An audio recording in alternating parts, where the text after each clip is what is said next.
She turned down 99 men, but fate struck when her twins accidentally arranged a blind date with her ex. Hi, my beautiful family. Welcome back to Mr. Peter's family. May the Almighty clothe every woman in peace that cannot be broken, courage that never fades, and grace that always restores. May every sleepless night turn into a dawn of strength, and every heartbreak prepare the soil for a miracle of joy. You are the poem life keeps rewriting in gold, the proof that love can rise even after being buried in pain. May your laughter return brighter, your spirit stand taller, and your dreams bloom in divine timing. My precious family, never doubt your worth. Your love is the heartbeat of this home. A like is your candle of hope, a comment your echo of faith. This is Mission 1000 likes for every woman who forgave, who healed, and who still dares to love again. If your heart still believes in second chances, like this video, if your soul still trusts in destiny, comment, I'm with Mr. Peter. Some women are born into power. Some acquire it through marriage, but the rarest ones forge it from the ashes of betrayal. And Monica Albert was about to become a legend. The master bedroom of the Benison estate stretched before her like a cathedral of broken promises, all marble floors and crystal chandeliers that caught the afternoon light and scattered it into 1,000 meaningless rainbows.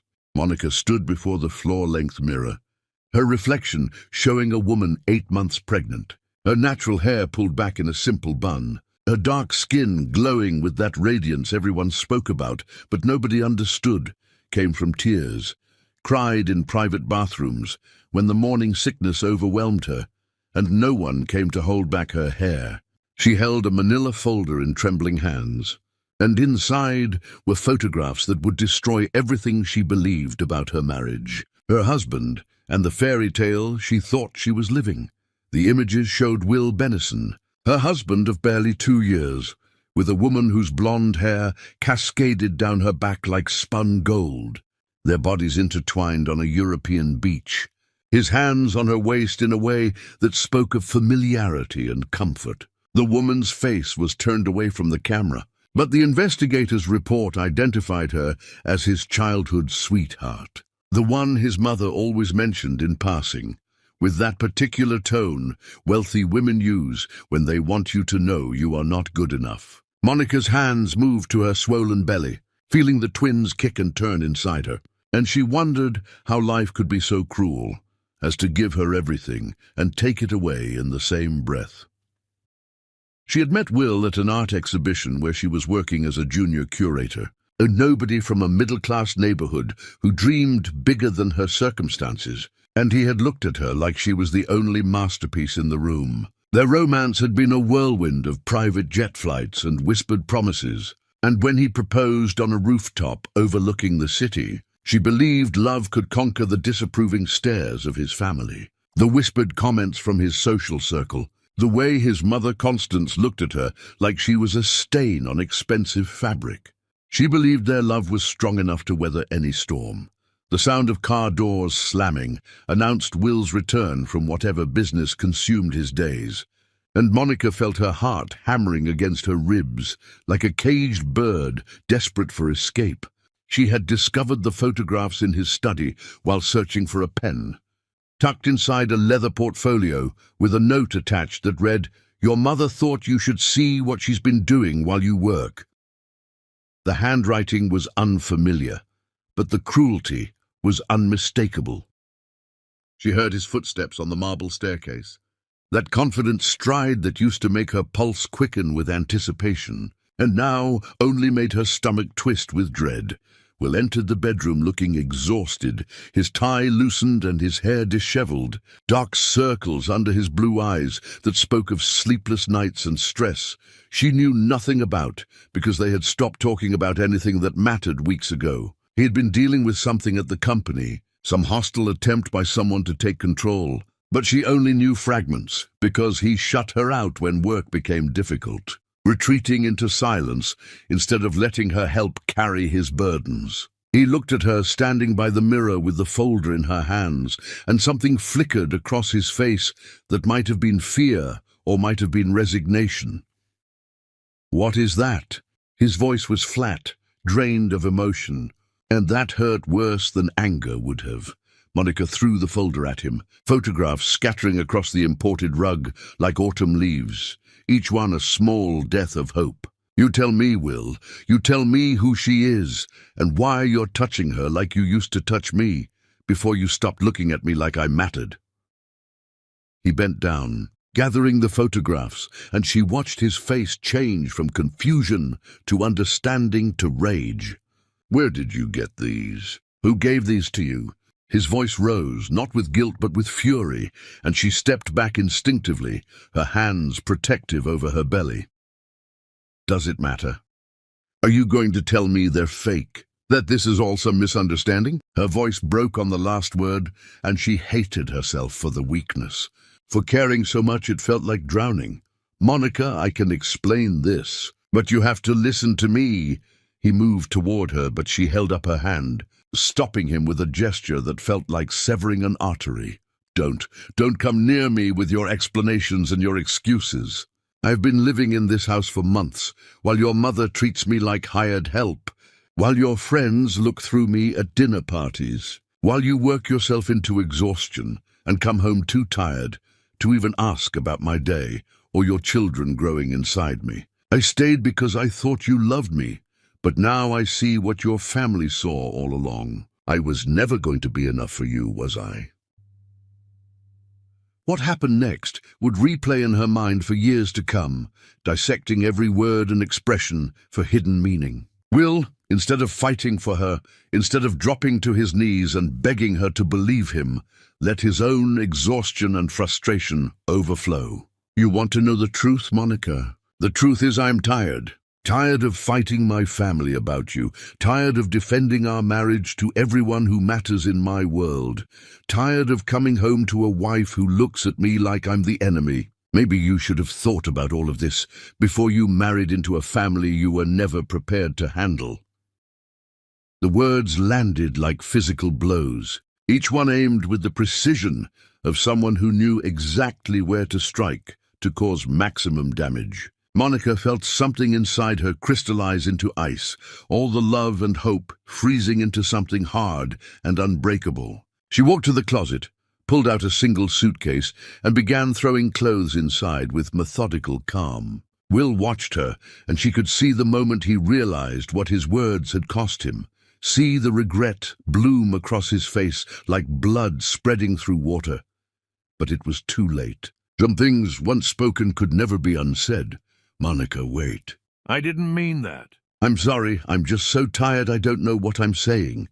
He reached for her, but she moved past him like he was a ghost, a memory of someone she used to know. "No, Will, you meant it. Angry people tell the truth. And the truth is, you resent me, resent this marriage, resent having to choose between your family's approval and me. Well, congratulations, you don't have to choose anymore. I'm making it easy for you." She zipped the suitcase closed. The sound final as a gunshot. She walked down the grand staircase for the last time, past the portraits of Benison ancestors who never accepted her, past the antique furniture worth more than her parents' house, past the life she thought she wanted. Will followed her, his voice desperate now, saying things she couldn't process through the roaring in her ears. His mother appeared in the hallway, and Monica saw something in Constance's eyes that looked almost like satisfaction, and she understood then that this had been the goal all along. Break the outsider, protect the bloodline, maintain the dynasty. Monica stepped into the night air, feeling the twins kick harder, as if they sensed her distress, and she placed one hand on her belly and whispered a promise that would shape everything that followed. "I will never need anyone again. I will build an empire, and I will teach you that the only person you can truly count on is yourself." She climbed into a taxi, refusing to look back at the man standing in the doorway of the mansion, refusing to see if he was crying or relieved or anything in between. The taxi pulled away from the Benison estate, And Monica Albert began her transformation from abandoned wife to something far more dangerous. A woman with nothing left to lose except her dignity, and she would protect that with everything she had. Behind her, Will Benison stood in the doorway and realized he had just destroyed the only real thing in his artificial life. But his pride and his exhaustion kept him frozen in place, watching her taillights disappear into the darkness, believing she would come back once she calmed down. Believing love was something that could survive anything. He was wrong about so many things, but he would spend the next years learning just how wrong. And by then, the woman he lost would be so far beyond his reach that finding her would require a miracle disguised as two children who refused to accept their parents' tragedy as the final chapter. Chapter 2. The Rise of a Phoenix.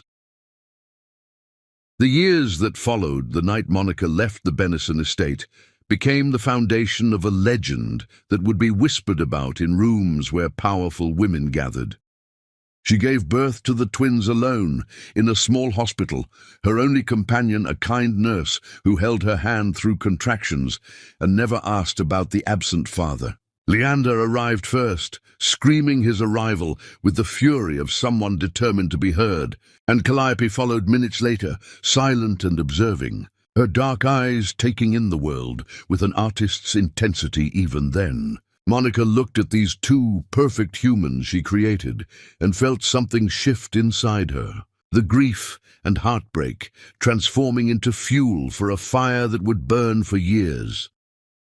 The apartment she could afford was 3 rooms with thin walls and neighbors who fought at strange hours, but she made it beautiful with thrift store finds and her own artistic eye. She painted the walls in colors that made the space feel larger, hung fabric she bought at discount stores to create warmth, filled every surface with small touches that spoke of care and attention. The twins slept in a crib next to her bed, and she would lie awake listening to them breathe, making plans in her mind for the future she would build, brick by brick, refusing to let poverty or single motherhood define her limitations. She returned to work at the small gallery, where she had been a junior curator, bringing the twins with her because childcare was a luxury she could not afford. Her boss, an older woman named Helena, who had survived her own share of heartbreak, allowed Monica to set up a playpen in the back office. Between feeding schedules and diaper changes, Monica studied the art market with the intensity of someone preparing for war, learning which emerging artists showed promise, developing relationships with collectors who appreciated her eye, understanding that knowledge was power and she needed to accumulate both. Her breakthrough came when she convinced Helena to take a chance on an unknown painter whose work was being ignored by major galleries. Monica saw something in the artist's use of color and shadow that spoke to the contemporary moment, a rawness that wealthy collectors were beginning to crave. She organized a small exhibition with almost no budget, using her own savings to frame the pieces properly, writing the catalogue descriptions herself while the twins napped. The opening night brought exactly 7 people, but one of those 7 was a collector whose opinion mattered, and he bought 3 pieces. The artist's career exploded within months, and suddenly Monica's name was the one that mattered. Helena, recognizing genius when it walked through her door, offered Monica a partnership. They renamed the gallery Wildfire, and Monica's instinct for discovering talent before anyone else saw it became legendary. She found artists working in unconventional spaces, people whose work challenged and provoked and demanded attention. She gave them platforms and took percentages, building her reputation and her bank account with every successful exhibition. The gallery became the place emerging collectors came when they wanted to be ahead of trends rather than following them. The twins grew up surrounded by art and artists, learning to walk between sculptures and speak in hushed tones during exhibition openings. Leander developed a love for patterns and strategy, seeing the world as a series of puzzles waiting to be solved. Calliope inherited her mother's artistic soul, painting watercolors that captured emotions with startling clarity. Monica raised them with fierce love and high expectations, teaching them that strength meant standing alone, that people would always disappoint you, and that the only person you could truly count on was yourself. She never spoke of their father except in the most abstract terms.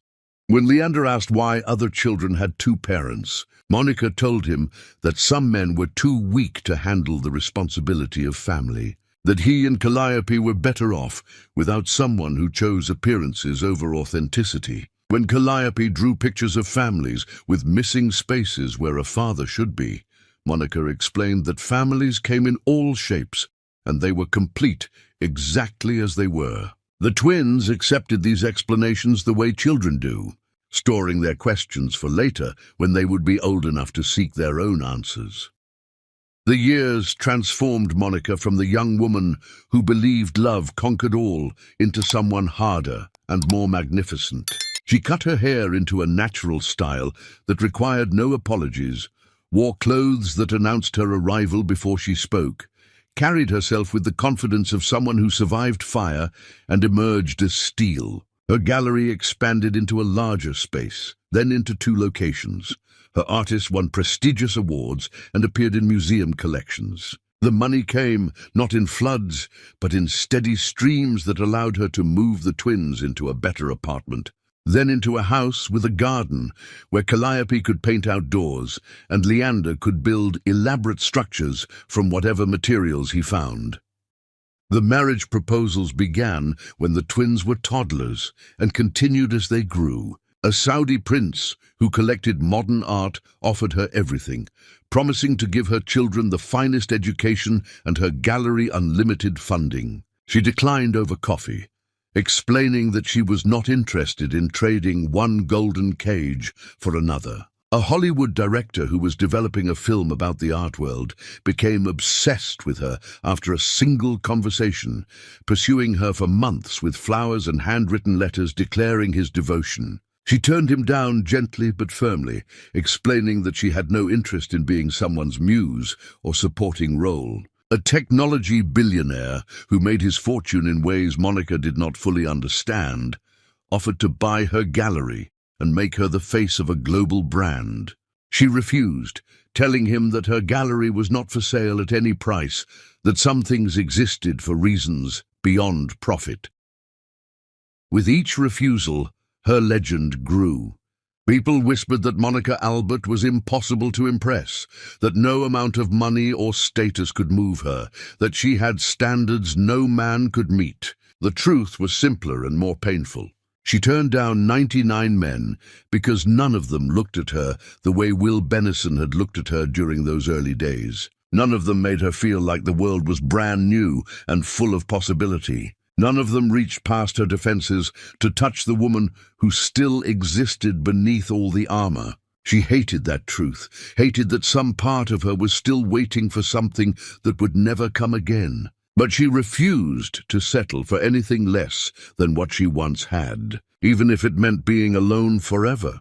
Meanwhile, in a world she had successfully avoided for years, Will Benison built his own empire on foundations of regret. The shipping company his family founded expanded globally under his leadership, profits multiplying, influence spreading, but anyone who knew him well could see the hollowness behind his success. He never married again, despite his mother's attempts to arrange suitable matches with appropriate women from appropriate families. He rejected every introduction, every dinner party, every woman who looked at his wealth before looking at him.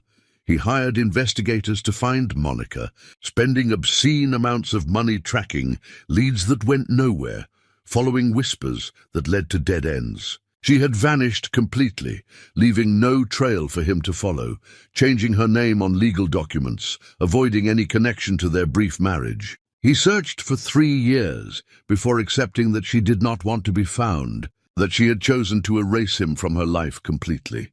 And the knowledge destroyed something essential in him.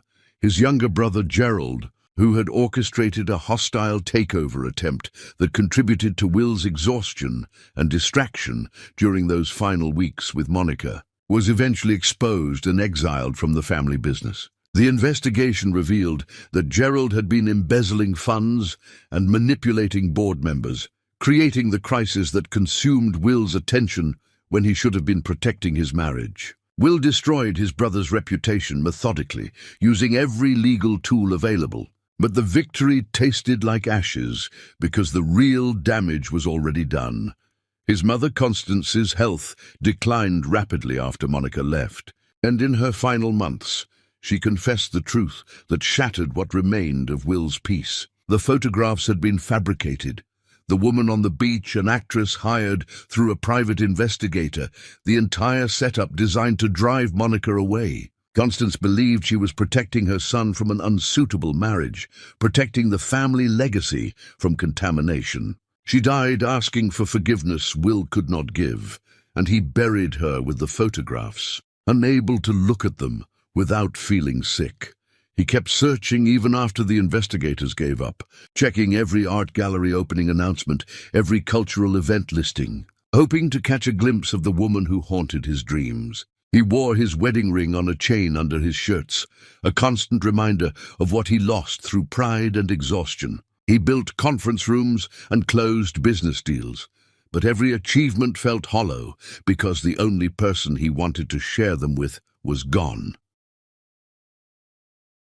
The universe has a strange sense of timing, and on the day the twins turned 12, they discovered the truth about their father while searching for art supplies in their mother's desk.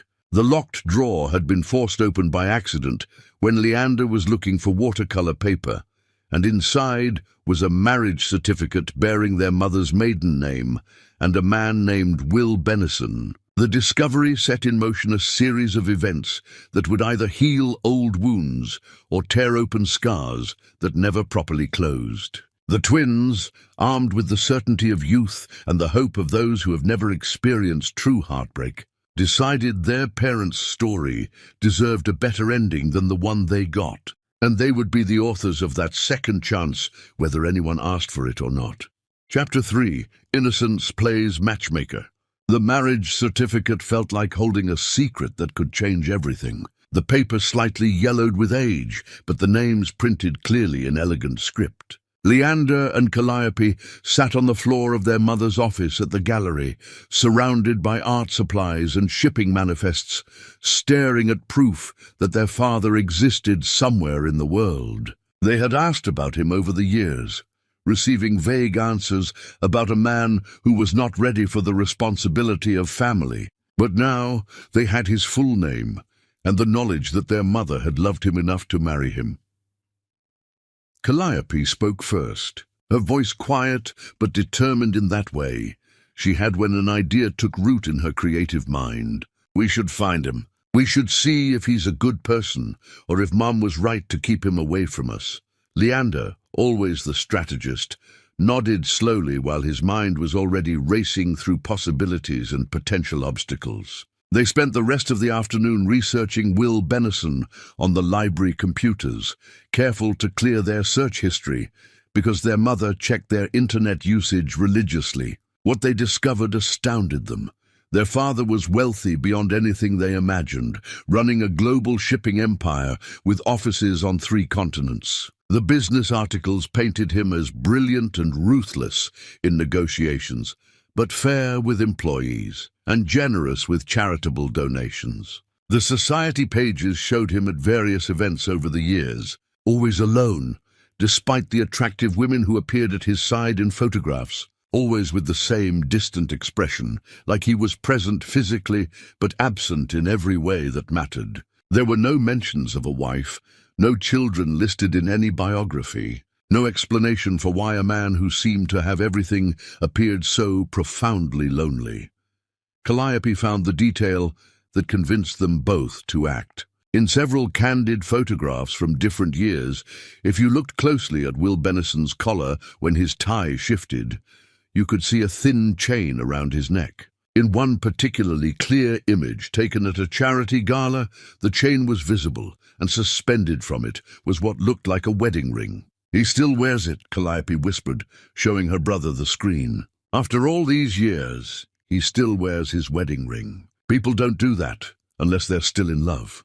They began planning with the seriousness of generals preparing for battle. Leander researched the most exclusive dating platforms, the ones that catered to successful professionals seeking genuine connections rather than casual encounters. He discovered one that required verification of professional achievements and had sophisticated matching algorithms. The membership fee was expensive, but they had been saving money from birthdays and small jobs they did around the neighborhood. They created a profile for their mother using her most stunning photographs from gallery opening events. Images where she looked powerful and beautiful and completely unaware of the camera's presence. Writing her biography proved more challenging. They could not reveal too much, or she would know they interfered, but they needed enough detail to attract the right attention. Calliope, with her artist's intuition for emotional truth, crafted something simple and honest.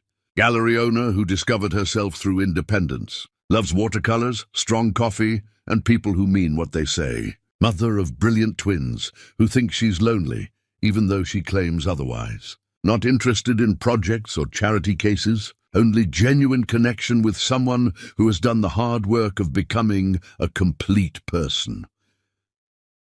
Finding their father on the same platform required patience they did not know they possessed. Leander wrote code to search profiles systematically, filtering by location and age range and professional background.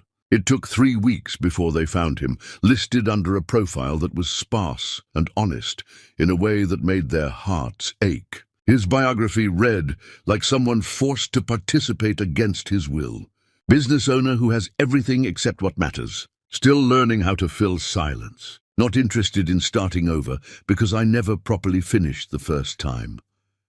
The twins spent hours debating how to make the match work. The platform's algorithm relied on shared interests and compatibility metrics, but they needed to ensure both their parents' profiles would be shown to each other despite the thousands of users in the database. Leander, who had been teaching himself programming through online tutorials, discovered a vulnerability in the matching system. Nothing illegal or harmful, just a way to boost the compatibility score between two specific profiles by emphasizing certain keywords both had used. He wrote a script that ran overnight, adjusting their mother's profile to mirror their father's in subtle ways that the algorithm would recognize as significant compatibility.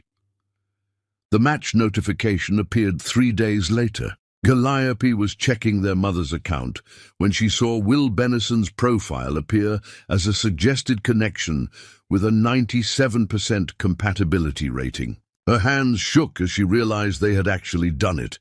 They had connected their parents through technology and hope. Now came the hardest part. They had to convince their mother to actually meet the stranger who appeared on her dating profile. The stranger, who was actually the man she never stopped loving. Without revealing, they were behind the entire scheme. Their opportunity came during dinner when Monica seemed particularly tired after a difficult day dealing with a demanding artist and an unreasonable collector. Calliope, using the gentle persistence she had perfected over the years, brought up the subject carefully. "Mom, when was the last time you went on a date? Like an actual date where you dressed up and let someone take you somewhere nice?" Monica looked at her daughter with suspicion immediately, recognizing the tone that meant her children were plotting something. "Why are you asking me this? Did one of your teachers say something about me being single?" Monica's voice had that edge that meant she was prepared to fight anyone who judged her choices. Leander jumped in smoothly, the lie prepared and practiced. "No, nothing like that. It's just that you're always telling us to try new things and take risks, but you never take your own advice. You haven't gone on a date in forever, and Calliope and I just think you deserve to have fun sometimes, instead of always working and taking care of us." The logic was sound enough that Monica could not immediately dismiss it, and they watched her face soften slightly as she considered their words. "I appreciate your concern, but I'm perfectly happy with my life exactly as it is. I don't need a man to make me feel complete. The response was automatic. The armor she had built over years of protecting herself from vulnerability. Calliope played her final card, the one they had been saving. "We know you don't need anyone, Mom. That's not what we're saying. We're saying maybe you want someone, and that's different. Maybe you're allowed to want things just for yourself and not feel guilty about it." The words hit their target, and they saw their mother's expression shift from defensive to thoughtful. She was silent for a long moment, and they held their breath, waiting for her decision. "Fine, one date. But I'm choosing from my own matches, and if it's terrible, you two never bring this up again." "Deal?" The twins agreed immediately, trying not to look too triumphant. That night, Leander logged into their mother's account and carefully manipulated the interface to ensure Will Benison's profile appeared first in her match queue, his photograph and biography impossible to miss. Then they initiated the connection request from her profile, sending a simple message they hoped would intrigue him.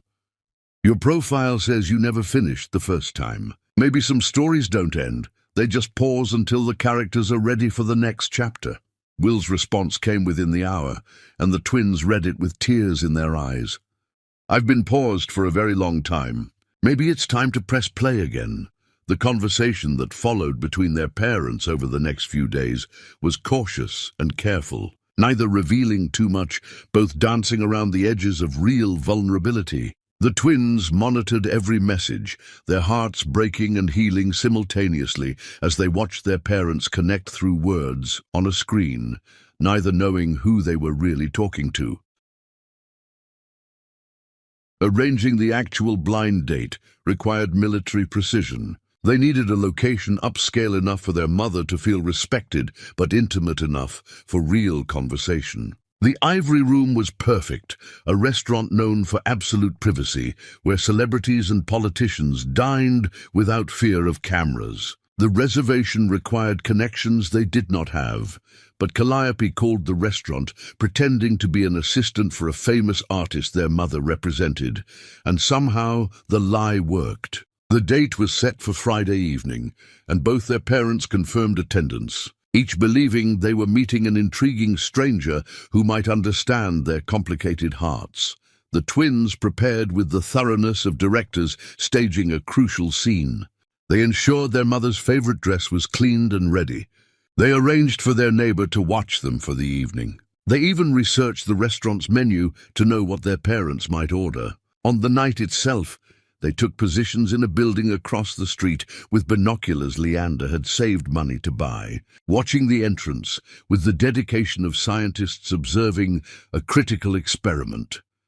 They saw their mother arrive first, elegant in midnight blue, her natural hair styled in a way that made her look like royalty. She walked into the restaurant with the confidence of someone who had been through fire and emerged as something stronger than steel. Their father arrived minutes later, and even from a distance, they could see his nervousness in the way he adjusted his tie twice before entering. The twins held hands, both terrified and excited, understanding that they had set in motion something they could not control, something that would either heal their family or prove that some broken things truly could not be mended.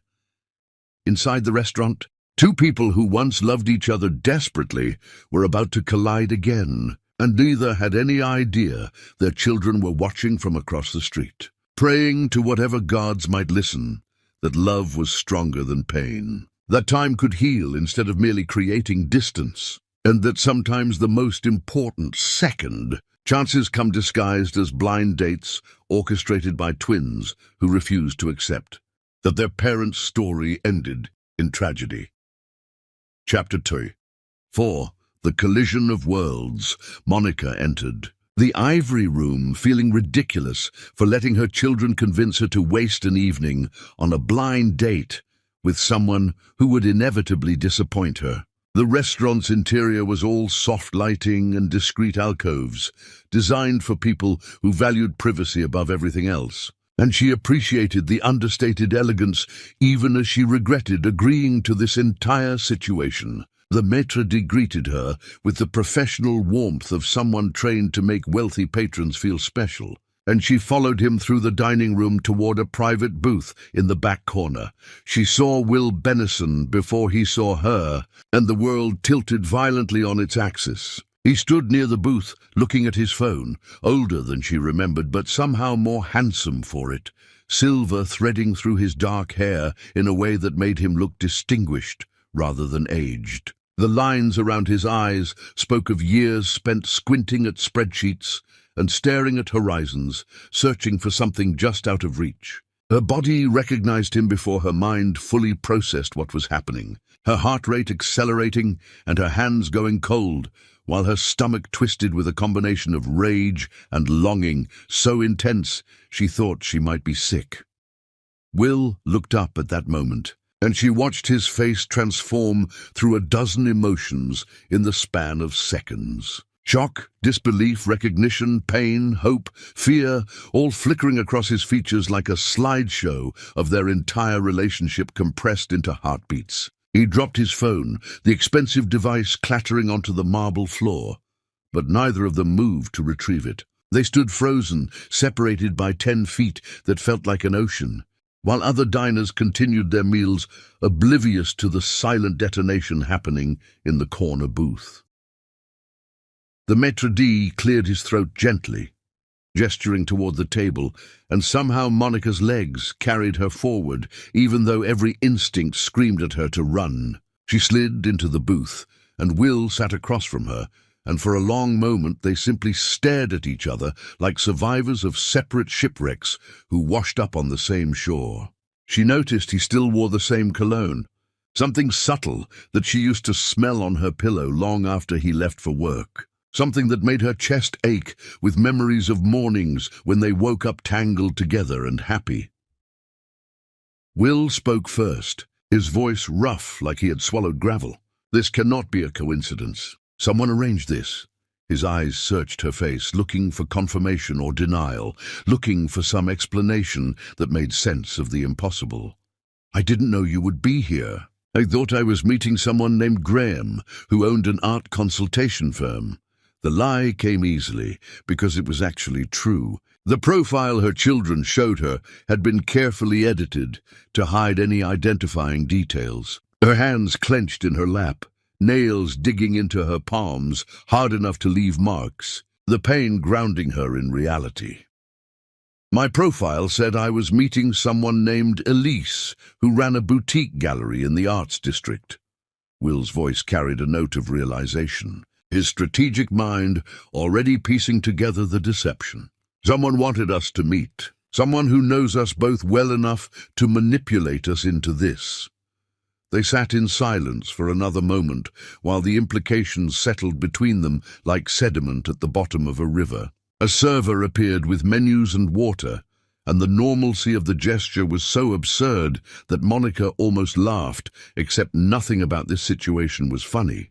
She accepted the leather-bound menu without looking at it, her entire focus on the man sitting across from her, the man who destroyed her and gave her the two best things in her life, the man she had successfully avoided thinking about for years by staying busy and building empires and turning down better men than he ever was. "You look good," Will said quietly, and she hated how much those 3 words affected her, how they burrowed under her skin and made her remember when his opinion mattered more than anyone's. "Don't." Her voice came out sharper than she intended, all the pain and anger from their last conversation flooding back with crystal clarity. "Don't make small talk like we're old friends catching up. You don't get to look at me and make observations about how I look after you, told me I wasn't prepared to handle your family. After you blamed me for your exhaustion. After you let me walk out 8 months pregnant with your children." The last part slipped out before she could stop it, and she watched his face drain of all color as the information registered. His mouth opened and closed several times before any sound emerged, and when he finally spoke, his voice was barely above a whisper. "Children, plural. You were pregnant with more than one? Twins.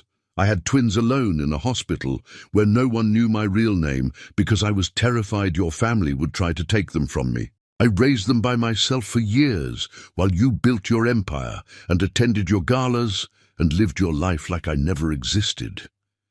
The words poured out of her now, a dam finally breaking, years of suppressed rage finding its voice. "So no, Will, you don't get to tell me I look good like that makes up for anything." Will leaned back against the booth, and she saw his hands shaking where they rested on the table. He pulled the chain from under his collar, showing her the wedding ring that hung there like a talisman, and his eyes were wet with unshed tears. "I never stopped wearing it. I never stopped looking for you. I hired investigators for 3 years before they told me you didn't want to be found, that you had erased every trace of our marriage from public records. I destroyed my brother for his part in distracting me during those final weeks. I buried my mother with the truth that she fabricated those photographs, that the woman on the beach was an actress she hired to drive you away. The revelation should have brought satisfaction or vindication, but instead, it just made her tired. It doesn't matter anymore, Will. Whether the photographs were real or fake, what matters is that you believed I couldn't handle your world, and you were too exhausted to fight for me. What matters is that when I needed you to choose me, you chose to tear me down instead." "I know."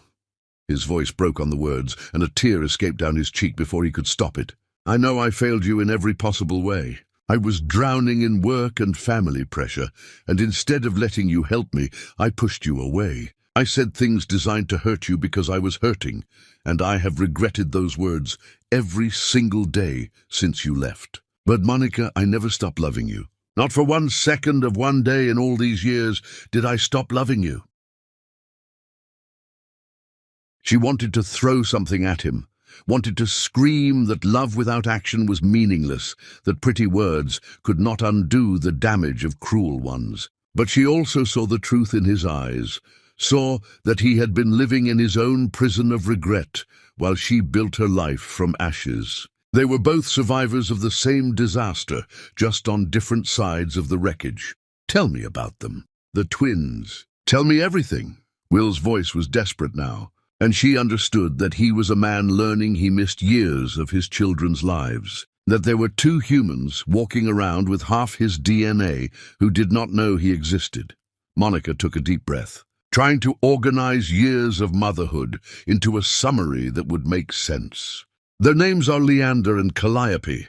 He's strategic and brilliant, loves puzzles and chess and figuring out how things work. She's an artist like me, paints watercolors that capture emotions better than words ever could. They're both stubborn and kind, and too smart for their own good. They ask questions I don't know how to answer, and they make me laugh when I forget how. They're everything good about both of us, and nothing of the bad.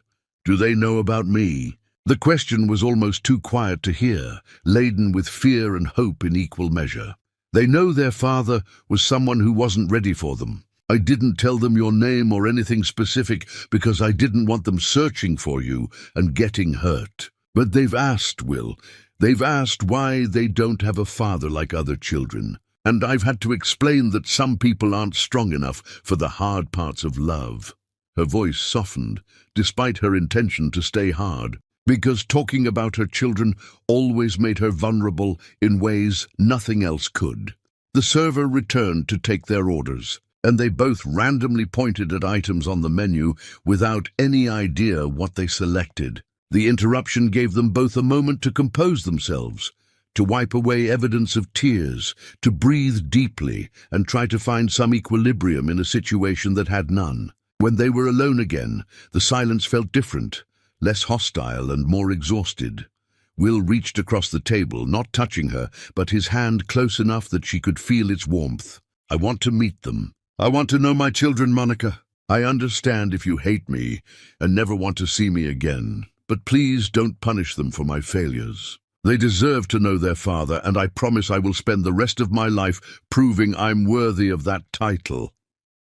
She looked at his outstretched hand, at the wedding ring he never removed hanging from the chain around his neck, at the man who broke her heart and who she maybe never stopped loving, despite every reason she should have. "This isn't about what you want, Will. This is about what's best for Leander and Calliope, and I need time to figure out what that is. Take all the time you need. I've waited this long. I can wait longer." His voice was steady now, the businessman emerging through the emotional wreckage. "But know that I'm not going anywhere. I'm not giving up on the chance to be their father, and I'm not giving up on the hope that maybe, someday, you might forgive me enough to let me prove that I've changed." Monica stood, her untouched water glass leaving a ring of condensation on the expensive tablecloth. "Forgiveness is earned, not given, and you have a long way to go before you even approach deserving it." She walked away from the table without looking back, her spine straight and her head high, every inch the powerful woman she had become in his absence. But her hands were shaking and her heart was racing, and some traitorous part of her soul was singing, because after all these years, Will Benison still loved her, and that knowledge was both a gift and a curse, wrapped in the same devastating package. Outside, hidden in the building across the street, two twins watched their mother emerge from the restaurant alone and cried because they had failed to reunite their parents.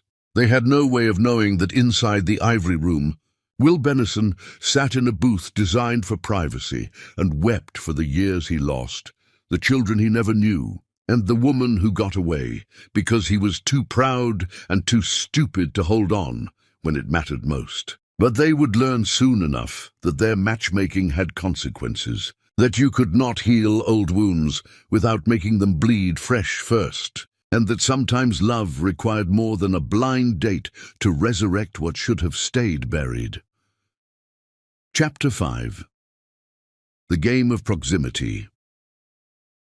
Will Benison became a man transformed by purpose, operating with the focused intensity of someone who knew exactly what he wanted and would accept no substitutes. The morning after the disastrous blind date, he sat in his office overlooking the harbor, where ships bearing his family name sailed to destinations around the globe, and made a list of everything he knew about Monica's current life. She owned a gallery called Wildfire that had become legendary for discovering emerging artists. She lived somewhere in the city with their twins. She had built an empire that rivaled his own in its particular sphere of influence. She was powerful, independent, and wanted absolutely nothing to do with him. He understood that chasing her directly would only make her retreat further, that a woman who survived abandonment and single motherhood did not respond to grand romantic gestures from the man who caused her pain. So instead, he began appearing in places where she would be, not as a pursuer, but as someone who existed in the same world, someone she could observe from a distance and maybe, eventually, see that he had changed. He researched every charity gala on the social calendar and attended the ones where her gallery was listed as a sponsor. He donated to causes she championed, always publicly, so she would see his name attached to things she cared about. He bought art from Wildfire through carefully constructed anonymous purchases that she eventually traced back to him through persistence and investigation. His sister Delilah, the only Benison family member who had ever treated Monica with genuine respect, became his unexpected ally. She appeared at the gallery one afternoon without warning, and Monica's first instinct was to refuse the meeting, but curiosity won over caution. They sat in Monica's office, surrounded by art awaiting installation, and Delilah spoke with the bluntness of someone who had nothing to lose. "My brother has been destroyed since you left. I know you probably don't care, and I understand why, but I need you to know that he has been searching for you for years. When he discovered our mother fabricated those photographs, he cut her out of his life completely. When he learned that Gerald manipulated him during that takeover attempt, he destroyed Gerald's entire career. He has spent the years since you left systematically removing every toxic element from his life, and now he exists in this empty space where he has everything except what matters." Monica listened without expression, her face a mask that revealed nothing of her internal landscape. "Why are you telling me this, Delilah? What do you want from me?" "Nothing. I want nothing from you except maybe for you to not punish him forever. for mistakes he made when he was exhausted and manipulated by people who should have loved him better. I'm not saying you should forgive him or take him back or anything like that. I'm just saying that people can change, and Will has changed in ways that would surprise you if you gave him a chance to show you. Delilah stood to leave, pausing at the office door. He told me about the twins. I have a niece and nephew I never got to meet, and that breaks my heart. But what breaks it more is knowing they're being raised to believe their father didn't want them, when the truth is he never knew they existed. After Delilah left, Monica sat alone in her office for a long time, staring at the blank wall where a new piece would hang tomorrow, trying to organize her feelings into something manageable. She wanted to stay angry because anger was safe and productive and kept her moving forward. But underneath the rage was grief, and underneath the grief was the horrible, wonderful truth that she never stopped loving Will Benison, even when she should have, even when it would have been easier to hate him completely. She returned home that evening to find Leander and Calliope acting suspiciously, whispering in corners and giggling behind their hands. And her maternal instincts told her they were planning something. She almost confronted them directly, but decided to wait and see what scheme they were hatching, confident she could handle whatever innocent rebellion they attempted. What she did not know was that her children had already confessed their matchmaking to Will during a chance encounter at an event she chose not to attend, and they were now actively conspiring to push their parents together through increasingly elaborate means. The twins had enrolled in a summer program for gifted children without telling their mother, forging her signature on permission forms with the skill of expert criminals. The program was sponsored by Benison Enterprises, and they knew their father would attend the opening ceremony because he sat on the board of directors. They dressed carefully that morning, Leander in a button-down shirt that made him look older than his years, Calliope in a sundress decorated with hand-painted flowers that showcased her artistic sensibility. They arrived early and positioned themselves where they would be visible when Will entered. Will saw them immediately, and the recognition was like being struck by lightning. Leander had his bone structure, the same intense gaze that missed nothing, the same way of standing that suggested coiled energy ready to spring into action. Calliope had Monica's grace, her artistic soul visible in the way she moved, her eyes holding that same depth that suggested she saw more than most people revealed. He approached them slowly, understanding that he was meeting his children for the first time, that every word mattered in ways he could not fully comprehend. "You must be Leander and Calliope. Your mother has told me wonderful things about you both." His voice was steady, despite the emotion threatening to overwhelm him, and he extended his hand in a formal gesture that gave them space to accept or reject him. Leander shook his hand with a grip that was surprisingly firm, his eyes assessing his father with the calculation of a chess player evaluating an opponent. "We arranged the blind date. We matched you both on the dating platform because we wanted to see if you still loved each other. Did we mess everything up?" The question was so direct and vulnerable that Will felt his heart crack open. He knelt down to be at eye level with them, not caring that his expensive suit would wrinkle or that other program attendees were watching. "You didn't mess anything up. You gave me something I never thought I would have. The chance to know you both, and maybe, if I work very hard and prove myself worthy, the chance to be part of your lives." Calliope stepped forward and hugged him without warning, her small arms wrapping around his neck with the trust of a child who had not yet learned to protect her heart. "We want you to be our dad. We've always wanted that, even before we knew who you were. Is that okay?" Will held his daughter while tears streamed down his face, not caring who saw or what they thought, understanding that this moment was worth every year of searching and suffering. "That is more than okay. That is everything."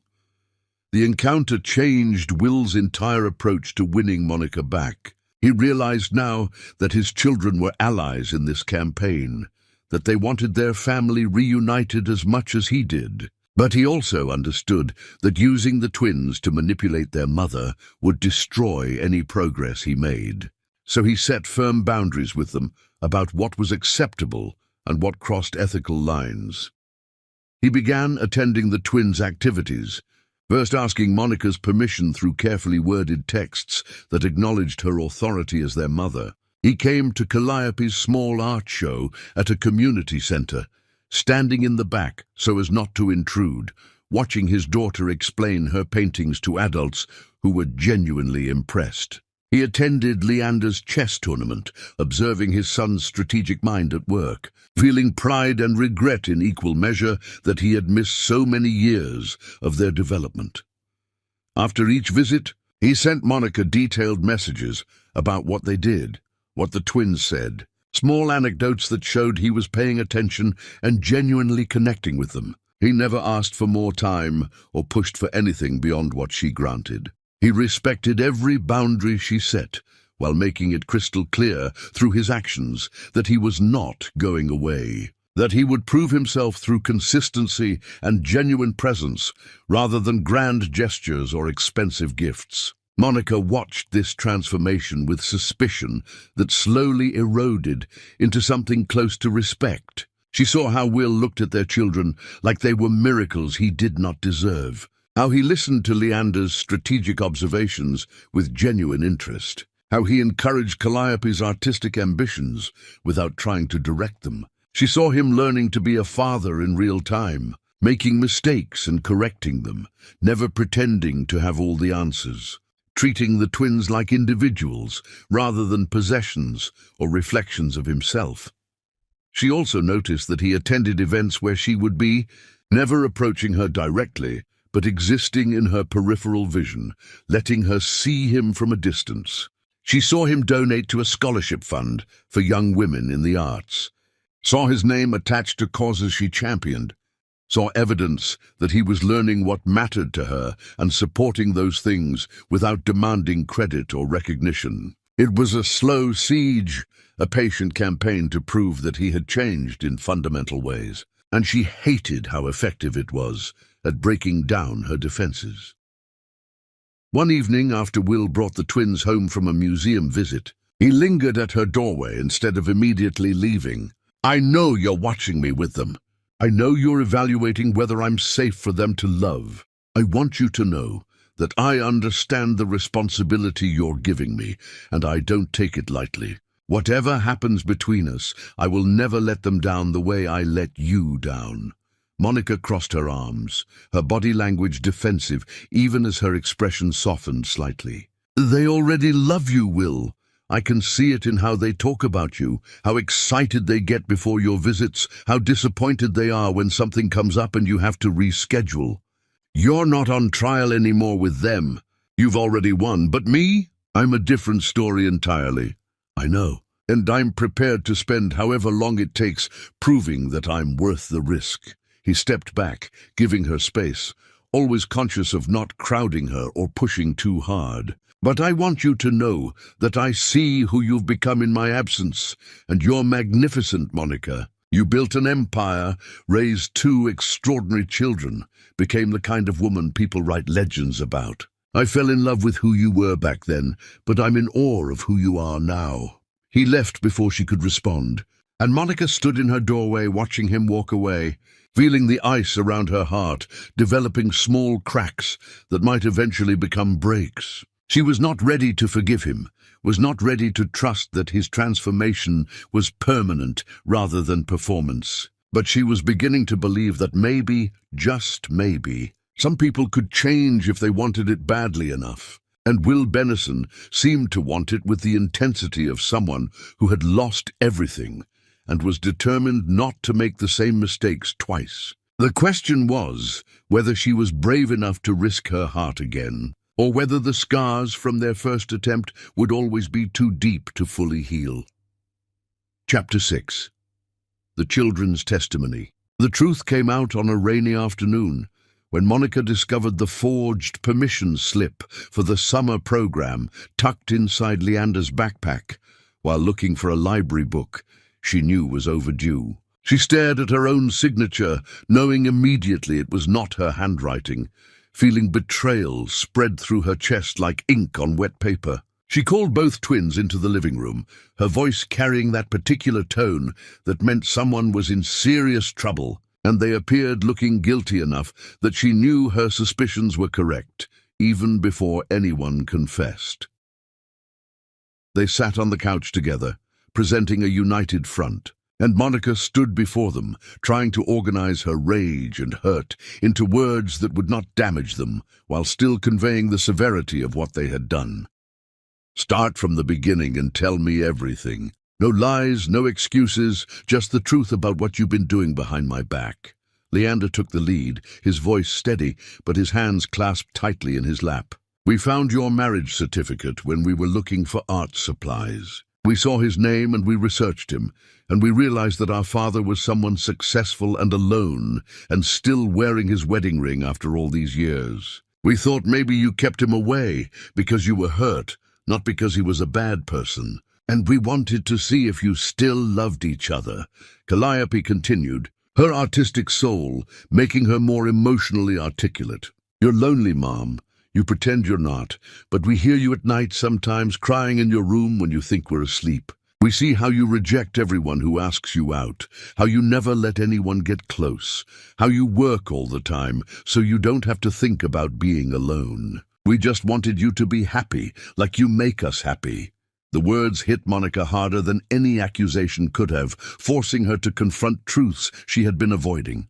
"So you created a fake dating profile, matched me with your father, and orchestrated a blind date without my knowledge or consent. Do you understand how serious that is? Do you understand that you invaded my privacy and manipulated me?" "We know it was wrong," Leander admitted, his strategic mind already calculating how to minimize the damage. "But we also knew you would never give him a chance if you knew who he was. You would have refused to go, and you would never have seen that he still loves you and that he's been trying to find you for years. Sometimes you have to break small rules to fix bigger problems." Monica sat down heavily in the chair across from them, suddenly exhausted by the weight of single motherhood, by always having to be strong and make the right decisions and protect her children from disappointments she could not control. "You don't understand what you're asking me to do. You want me to trust a man who destroyed me, who said things I can never unhear, who let me walk away when I needed him most. You're asking me to risk my heart again when I barely survived losing him the first time." Calliope moved to kneel in front of her mother, taking her hands in a gesture of tenderness that made Monica's eyes well up with unshed tears. "We're not asking you to trust him because of who he was. We're asking you to give him a chance because of who he's become. We've been spending time with him, Mom, and he's good. He listens to us and asks real questions and remembers things we tell him. He looks at your photograph that he carries in his wallet like you're something precious and rare. He talks about you like you're the only thing that ever mattered in his whole life. He carries a photograph of me." The question slipped out before Monica could stop it, and she hated herself for caring, for wanting to know these small details that should not matter, but somehow did. Leander nodded. "From your wedding! You're laughing at something, and he's looking at you instead of the camera. He told us that was the happiest moment of his life, and he keeps it with him because he never wants to forget what real happiness feels like. He said losing you taught him that success means nothing if you don't have someone to share it with, and that he would give up everything he owns for one more day when you looked at him like he was your whole world." Monica felt her carefully constructed walls beginning to crumble under the weight of her children's testimony, under the evidence that Will had been living in his own prison of regret while she built her new life. She wanted to stay angry at her twins for their manipulation, wanted to punish them for forging signatures and creating fake profiles. But she also saw the love and hope in their eyes, the desperate need for their family to be whole. "Even if everything you're saying is true, even if he's changed and means every word, that doesn't erase what happened between us. Some broken things cannot be fixed, no matter how much we want them to be. And I will not let you grow up thinking that women should forgive men simply because they're sorry or because time has passed. Forgiveness is not automatic, and reconciliation is not guaranteed just because two people once loved each other. We know that, Mom. Leander's voice was solemn, older than his years should allow. We're not saying you have to forgive him or get back together with him.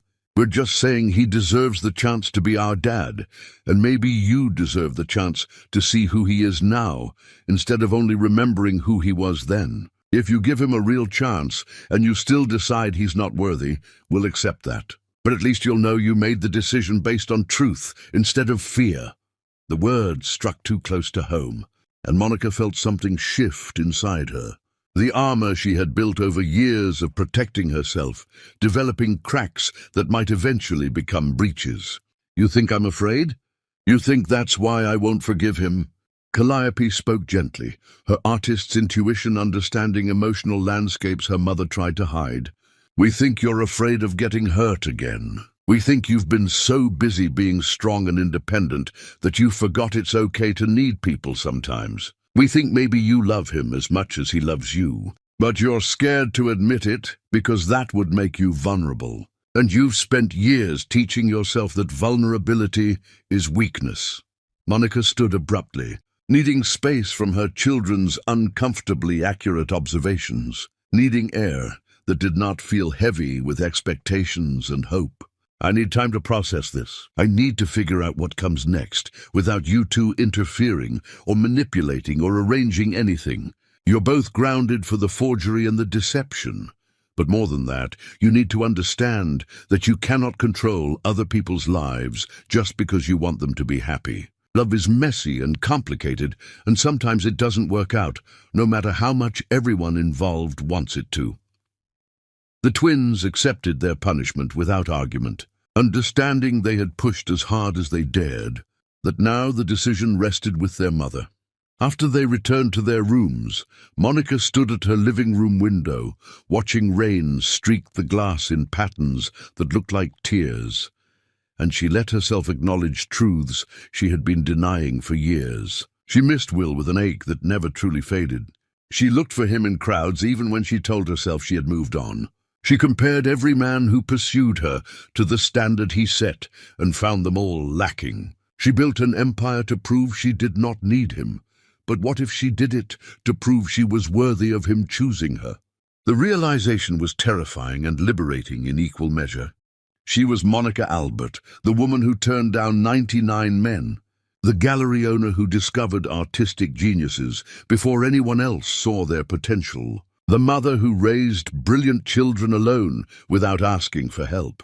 But she was also just a woman who loved someone once and never quite figured out how to stop. Who built walls so high she forgot that castles with no doors became prisons. Who taught her children to be brave while remaining a coward herself about the things that mattered most. She picked up her phone and typed a message before she could convince herself it was a mistake. The twins confessed everything. Come to the gallery tomorrow evening after we close. We need to talk about what happens next. She sent it before second thoughts could paralyze her.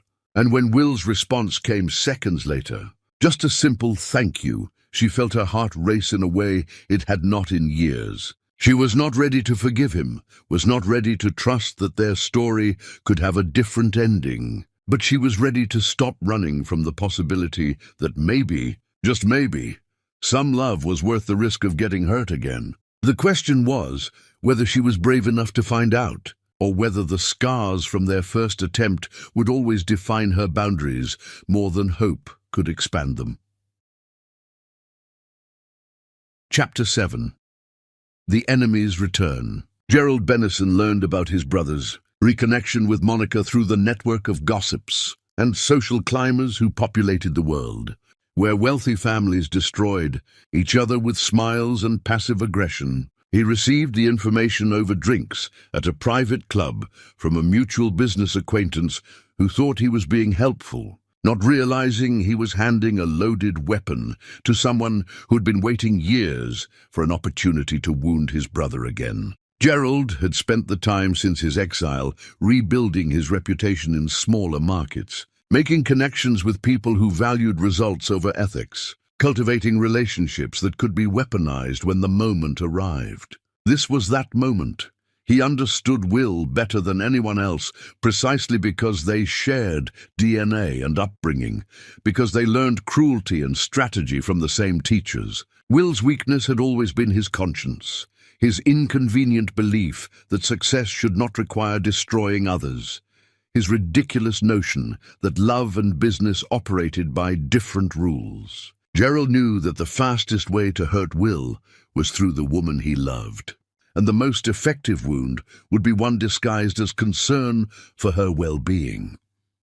He researched Monica's current life with the thoroughness of a general planning an invasion, learning about her gallery success, her reputation for discovering talent, her years as a single mother who built an empire without assistance. He hired a team to create documents that looked legitimate enough to pass casual inspection, fabricated legal paperwork suggesting Will had been consulting lawyers about custody arrangements and inheritance planning.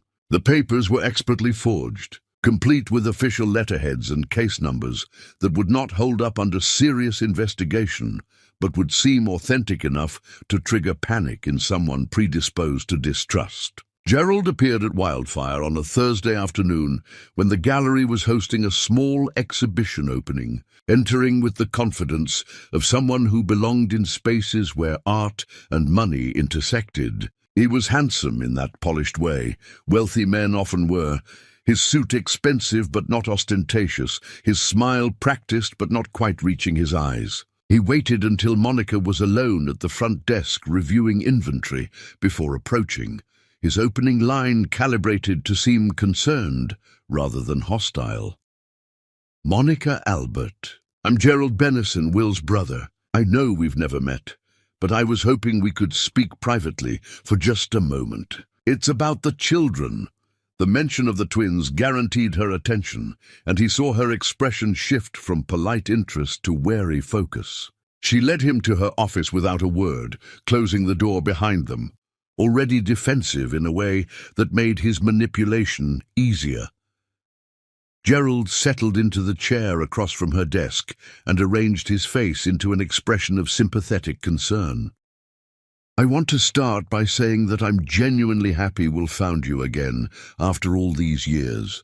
Our family did terrible things to you, things you didn't deserve, and I take partial responsibility for the circumstances that contributed to your separation. But I'm here because I'm concerned that Will's current interest in reconciliation stems from motivations you might not be aware of." Monica's posture stiffened, her hands clasping together on the desk in a gesture that revealed her tension. "What are you talking about? What motivations?" "Will recently learned that you built a very successful business on your own. Wildfire has a reputation that spans the art world, and your personal net worth, while not comparable to Bennison wealth, is certainly substantial. I've also learned from family conversations that Will is under tremendous pressure from our board of directors to establish legitimate heirs for the company, to ensure succession planning is in place before certain investors withdraw their support." He paused, letting the implications settle before continuing. "I'm concerned that his sudden interest in being a father and pursuing reconciliation with you might be more strategic than emotional." He slid the folder of forged documents across the desk, watching Monica's face as she opened it and began reading. "These are communications between Will and his legal team discussing custody arrangements and inheritance planning. I obtained them through a source in his office who shares my concerns about his intentions. I'm not saying he doesn't care about the children at all, but I think you deserve to know that there are significant financial and business considerations influencing his current behavior." Monica read through the papers with growing horror, each carefully fabricated detail confirming fears she had been suppressing about Will's true motivations. The documents suggested he had been consulting lawyers about establishing paternity, about creating trust funds that would give him legal standing as a parent, about using his superior resources to gain leverage in any potential custody dispute. None of it was true, but Gerald had crafted each lie to exploit her existing vulnerabilities, to confirm suspicions that stemmed from years of protecting herself and her children from wealthy families who viewed people as assets. "Why are you telling me this?" Her voice was cold, but he heard the pain underneath the frost. The wound reopening that he had carefully targeted, because despite everything, I believe people deserve to make informed decisions about their lives. Will is my brother, and I love him, but I also know he has blind spots regarding how his privilege and resources can overwhelm people with less power.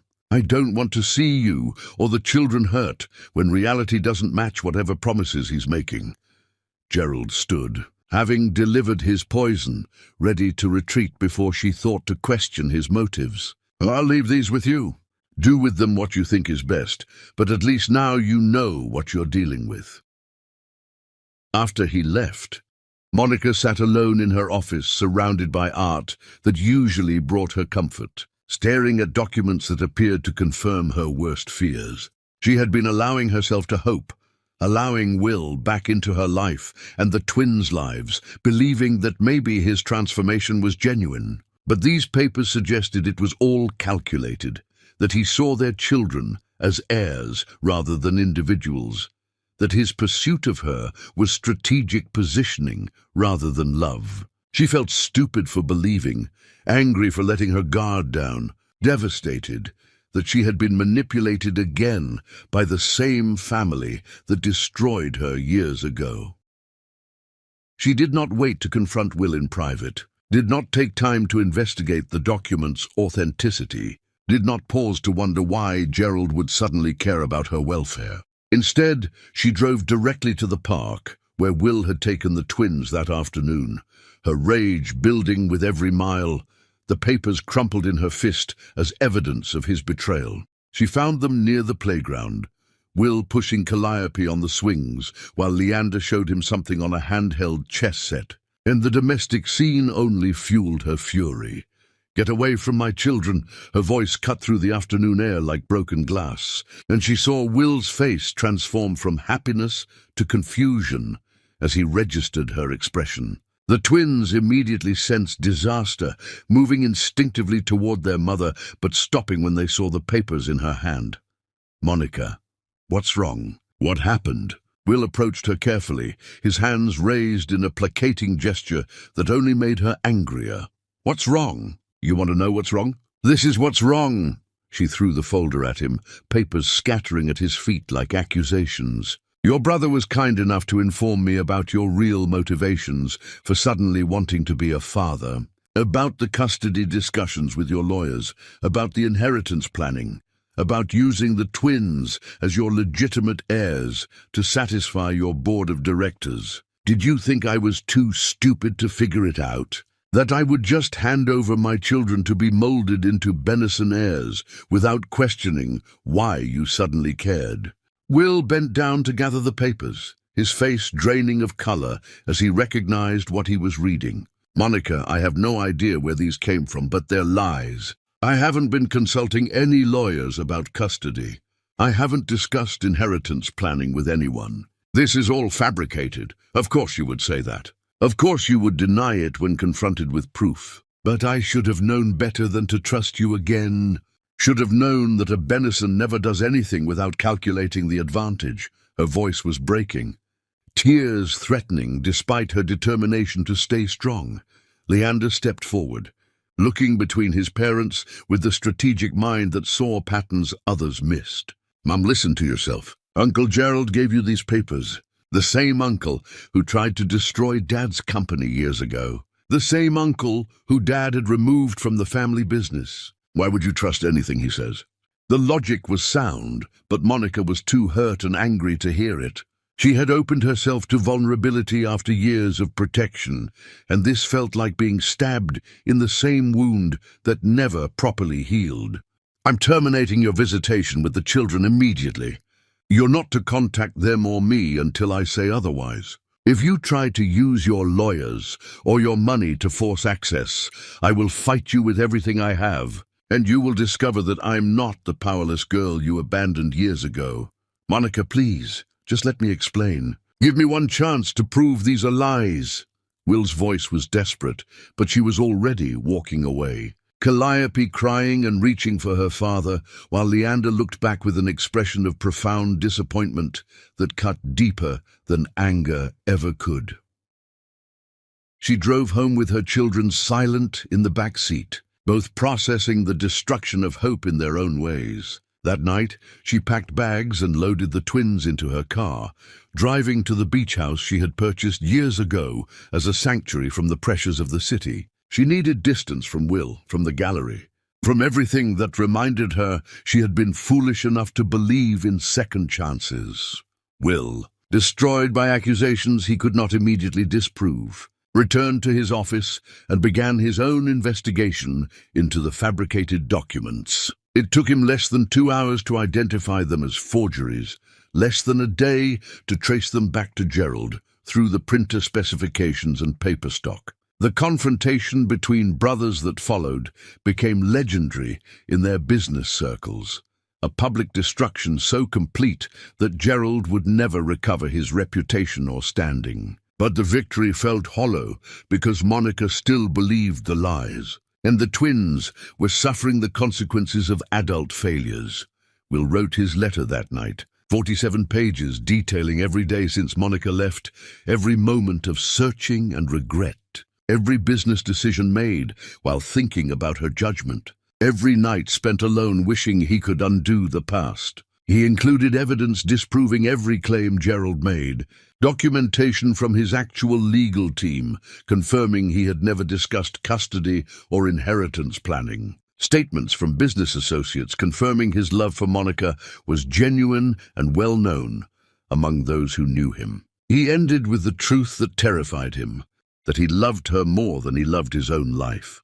But if she could not trust him despite all evidence, he would disappear as she wished, asking only that she not punish the twins for his failures by keeping them from him. He had the letter delivered to her beach house by courier, marked urgent but not demanding immediate response. Then he waited, understanding that some decisions could not be rushed. The trust broken twice was exponentially harder to rebuild, and that the woman he loved had every reason to protect herself, even if it meant closing the door on possibility forever. The only question was whether she would read 47 pages of truth before making that final decision, or whether Gerald's poison had already done damage too profound to overcome. Chapter 8. The Mother's Breaking Point. The beach house had been Monica's refuge for years, purchased with the first substantial profit from wildfire, a place where she could escape the demands of the gallery and the complexities of single motherhood. The constant sound of waves usually soothed her, but now the rhythm felt accusatory, each crash against the shore echoing her own repeated mistake of trusting Will Benison. She had spent 3 days avoiding the thick envelope delivered by courier, the package sitting on the kitchen counter like an unexploded bomb, too dangerous to open but impossible to ignore. Leander and Calliope moved through the house like ghosts, their usual energy dampened by the disaster they witnessed. Leander stopped speaking to her except when absolutely necessary, his silence a punishment more effective than any tantrum could be. Calliope painted obsessively, creating images of fractured families and empty rooms that broke Monica's heart every time she walked past. They ate meals in silence, the tension so thick it felt like drowning, and Monica understood she had damaged something essential between them, but pride and fear kept her from knowing how to fix it. On the 4th day, she finally opened the envelope, telling herself she would read a few pages before discarding whatever excuses or justifications Will offered. But his words drew her in, the raw honesty of someone who had nothing left to lose, cutting through her defenses. He wrote about the night she left, how he stood in the doorway of the Benison estate, believing she would return once she calmed down, how that belief sustained him until morning, when he understood she meant to disappear completely. He wrote about hiring investigators, about following false leads to different cities, about the 3 years he spent searching before accepting she did not want to be found. He detailed discovering his mother's deception with the fabricated photographs, the confrontation where Constance admitted she hired an actress and manipulated circumstances to drive Monica away. He described watching his mother's health decline under the weight of her guilt, how she spent her final months trying to find Monica to apologize, how she died asking forgiveness that Will could not grant. He wrote about Gerald's attempted takeover, about the exhaustion and distraction that contributed to his failure as a husband, about learning too late that the crisis consuming his attention had been manufactured by his own brother. Page after page, Will documented his transformation from the man who lost her into someone trying to deserve a second chance. He wrote about therapy sessions where he learned to recognize the toxic patterns his family taught him, about unlearning the belief that emotions were weakness and vulnerability was failure. He detailed every charitable donation, every scholarship established in her name, every business decision made while considering what she would think. He described the moment he saw her at the Ivory Room, how time stopped and his heart remembered what it meant to beat with purpose.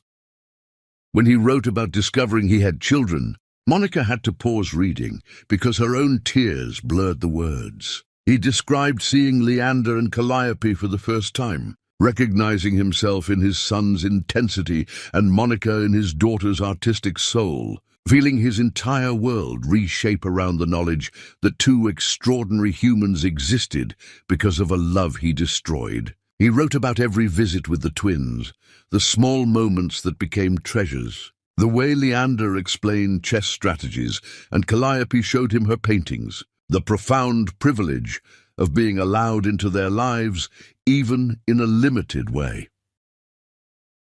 The final pages address Gerald's manipulation and the forged documents, including evidence that proved every claim was fabricated. Will provided contact information for his legal team, for business associates, for anyone Monica wanted to verify the truth. But more than the evidence, he wrote about understanding why she believed the lies, how they confirmed fears she had every right to harbor given their history. He did not blame her for protecting herself and their children, did not demand forgiveness or reconciliation, only asked that she judge him based on truth rather than manipulation.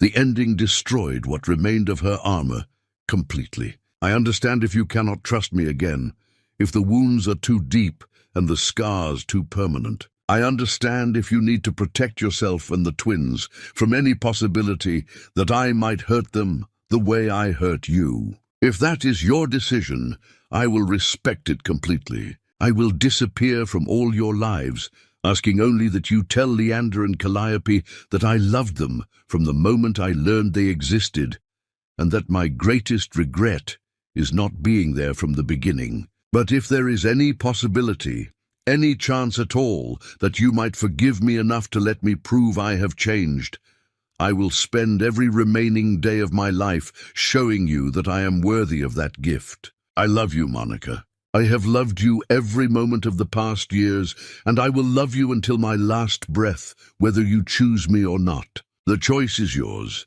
and whatever you decide, I will honor it.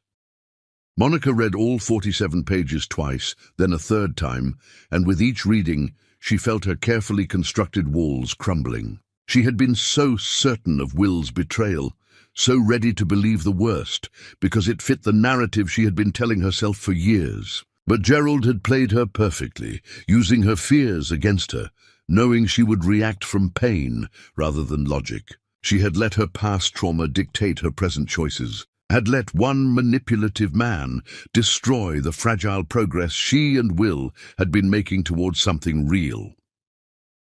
But the realization that hurt most was recognizing her own role in this disaster. She had promised herself she would never be a victim again, that she would be strong and independent and need no one. But in building those defenses, she had forgotten that strength was not the same as invulnerability. that independence did not require isolation, that needing people was not weakness if those people proved themselves trustworthy. Will had been proving himself for months through actions rather than words, and she had been too afraid to acknowledge his transformation because acknowledging it meant risking her heart again. She found Calliope painting on the beach, her daughter's small figure silhouetted against the sunset, adding colors to a canvas that showed a family of 4 holding hands. Monica sat down in the sand beside her, not speaking immediately, just watching her daughter create something beautiful from nothing. Finally, Calliope broke the silence without looking away from her work. "Are you going to forgive him?" The question was simple, but the hope in her voice was painfully obvious. "I don't know yet, but I'm going to stop being afraid long enough to find out the truth. I've been teaching you and your brother to be brave while I've been a coward about the thing that matters most." Monica pulled her daughter close, breathing in the scent of paint and salt air and childhood that would be gone too quickly. "Being careful isn't the same as being a coward, Mom. You were protecting us. That's what mothers do." Calliope's wisdom was startling. Her artist's soul understanding emotional complexity most adults struggled to articulate. That evening, Monica gathered both twins in the living room for the most honest conversation they had ever shared. She apologized for reacting from fear rather than facts, for letting someone manipulate her into hurting them and Will, for not being strong enough to trust what she was seeing with her own eyes. She explained that adult relationships were complicated, that love did not magically fix damage, that forgiveness was a process rather than a single moment. She admitted she did not know if she and Will could rebuild what they lost, but she promised to stop running long enough to discover the answer. Leander, who had been silent for days, finally spoke. "We don't need you to have all the answers, Mom. We just need you to try. Dad has been trying for months, showing up and being consistent and proving he's changed. At some point, you have to decide if you're going to meet him halfway, or if you're going to let the past define your future forever." The wisdom from her son, barely into adolescence, made Monica realize she had been raising children who were braver than she was, who understood things she was still learning. That night, after the twins went to bed, she sat on the beach with her phone and called Will for the first time since the blind date. He answered on the first ring, his voice rough like he had not been sleeping, and she heard the hope and fear warring in those 2 syllables. "I read your letter. All 47 pages 3 times. I'm sorry I believed Gerald's lies without investigating. Sorry I reacted from trauma instead of logic. Sorry I hurt the twins by keeping you away." The words felt like pulling out splinters, each one painful but necessary. "You don't owe me any apologies, Monica. You were protecting yourself and our children, and given our history, you had every reason to believe the worst. I'm just grateful you're willing to talk to me at all." His voice was gentle, not pushing, giving her space to say what she needed. "I'm not ready to forgive you yet. I'm not ready to trust that this transformation is permanent or that we can build something lasting from all this broken history. But I'm ready to stop running, to see who you've become instead of only remembering who you were. I'm ready to consider the possibility that maybe some love stories get messy middle chapters before they find their ending." The admission felt like standing on the edge of a cliff, exhilarating and terrifying in equal measure. "That's more than I deserve and everything I hoped for. Whatever you need from me, whatever pace you're comfortable with, whatever boundaries you need to set, I'll respect all of it. I'm not going anywhere, Monica. Not this time, not ever again." The certainty in his voice was like an anchor, something solid to hold on to in churning waters. They talked for 2 hours, navigating the wreckage of their shared past while trying to imagine a possible future. They made plans for Will to resume visits with the twins, for family dinners where they could rebuild trust through shared meals and conversation, for slow, incremental steps towards something that might eventually resemble forgiveness. It was not a fairy tale reconciliation with dramatic declarations and passionate kisses, But it was honest and real, and maybe that was worth more than romance ever could be. When Monica finally hung up, the sun was rising over the ocean, painting the sky in colors that reminded her of Calliope's paintings. She felt exhausted and hopeful and terrified, but also alive in ways she had not allowed herself to feel in years. The path forward would not be easy, would require vulnerability she had spent years protecting herself from, would demand trust that had been shattered and might never fully heal. But for the first time since walking out of the Benison estate years ago, she believed some things were worth the risk of getting hurt. And maybe Will Benison was one of those things if she could find the courage to try. Chapter 9.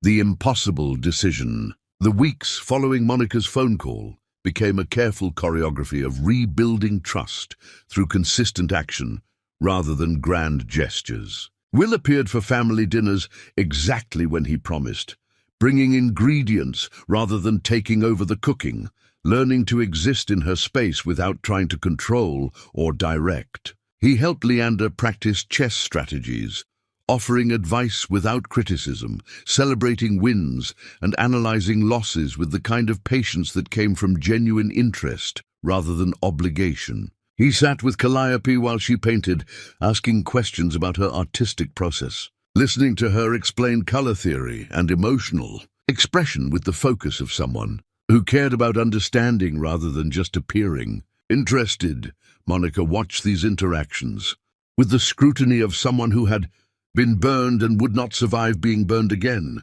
looking for cracks in his facade, waiting for the moment when exhaustion or frustration would reveal his true nature. But the cracks never appeared, and the frustration was always directed inward when he failed rather than outward at others. She saw him learning to be a father in real time, making mistakes and apologizing for them immediately, never pretending to have answers he did not possess, treating the twins as individuals rather than extensions of himself or heirs to a dynasty. She also noticed how he looked at her when he thought she was not watching, his expression containing such naked longing and regret that it made her chest ache. He never pushed for anything beyond what she offered, never demanded attention or affection, never tried to leverage his relationship with the twins to gain access to her. He existed in her orbit with the patience of someone who understood that trust was rebuilt through months and years rather than moments, that consistency mattered more than intensity, that proving himself worthy required action sustained over time rather than words spoken in passion. They began meeting for coffee without the twins, neutral conversations in public spaces where the pressure of history was diluted by the presence of strangers. They talked about their separate lives, comparing notes on building empires, sharing stories of successes and failures, discovering they had both evolved in ways that made them more compatible now than they were as young lovers who thought passion alone could sustain a marriage. Will told her about dismantling the toxic elements of the Benison family business, about establishing foundations that supported causes his mother would have despised, about learning that wealth meant nothing if it was built on the suffering of others. Monica shared her journey of building Wildfire from nothing, about the terror and exhilaration of betting everything on her own judgment, about discovering she had an eye for talent that bordered on supernatural, about raising 2 children alone while everyone expected her to fail. She told him about the 99 marriage proposals she rejected, about learning to be alone without being lonely, about building walls so high she forgot that protection could become imprisonment. During one of these coffee meetings, Will reached across the table and touched her hand gently, his fingers barely making contact, but the electricity between them undeniable. I know I've said this before, but I need to say it again because it's important. I'm not trying to reclaim what we lost or recreate who we were back then.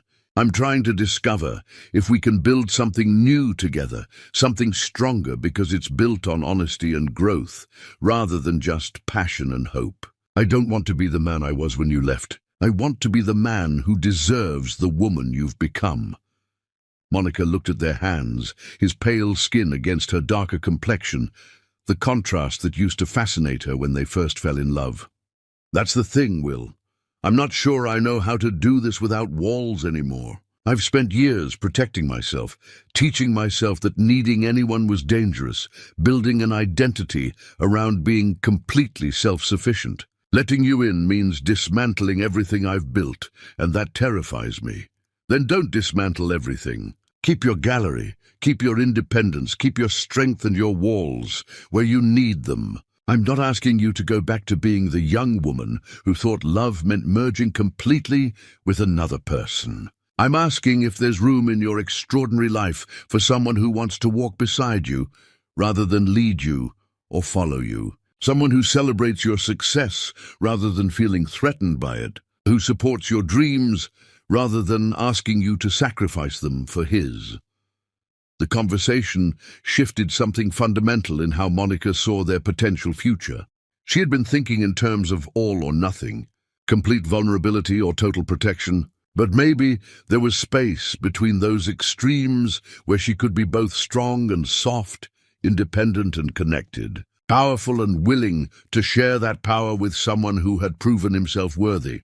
They began attending events together as a united front, not hiding their relationship but not defining it either, existing in that ambiguous space between separated and reunited. Society watched them with fascination, whispering about the woman who left and returned, about the billionaire who never stopped loving her, about whether this second chance would end in triumph or disaster. Monica found she did not care about their opinions anymore, that she had outgrown the need for external validation, that the only opinions that mattered were hers, Will's and the twins.